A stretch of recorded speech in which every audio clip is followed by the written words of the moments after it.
मैं राज कपूर, आप देख रहे हैं नया भारत टीवी और नया भारत टीवी के रांची स्टूडियो में आपका स्वागत है।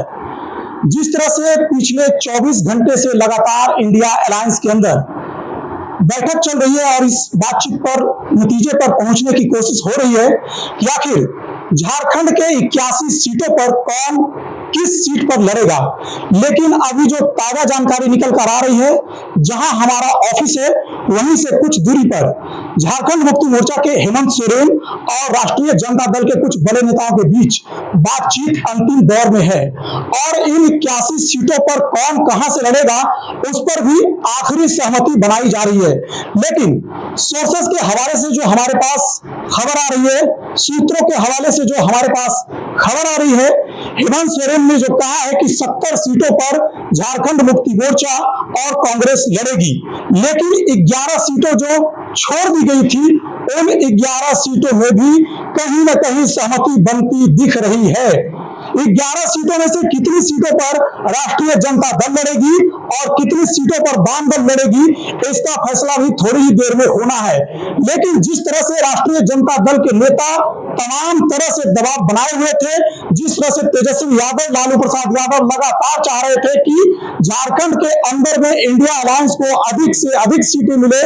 उस दिशा में फिलहाल लगता है कि राष्ट्रीय जनता दल ने अपने कदम वापस खींच लिए हैं और जो 11 सीटों की बात हो रही है,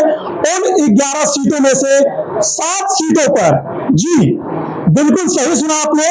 11 सीटों में से 7 सीटों पर राष्ट्रीय जनता दल लड़ने को तैयार हो गई है। बाकी की 4 सीटें वाम दलों के लिए छोड़ दी जाएगी। तो कुल मिलाकर कहें तो 81 सीटों में से 70 पर कांग्रेस, जेएमएम, 7 पर राष्ट्रीय जनता दल और बाकी की सीटों पर वाम दल लड़ने को तैयार हो गई है। इसे एक तरह से इंडिया अलायंस के अंदर झारखंड के अंदर सहमति मानी जा रही है, क्योंकि लालू प्रसाद यादव और तेजस्वी यादव जिस तरह से सीटों को लेकर अड़े हुए थे, लड़े हुए थे, फिलहाल उस पर सहमति बनती दिख रही है। और हेमंत सोरेन ने जिस तरह से बातचीत करके राष्ट्रीय जनता दल को अपने साथ मना लिया है, बैठा लिया है और आगे गठबंधन में लड़ने पर तैयार कर लिया है, उससे निश्चित तौर पर इंडिया गठबंधन के अंदर आज शाम तक कोई न कोई बड़ी खबर आ सकती है। फिलहाल जो सोर्सेस के हवाले से, सूत्रों के हवाले से हमारे पास खबर आ रही है वो ये है कि 70 कांग्रेस, जेएमएम, 7 आरजेडी और बाकी की सीटों पर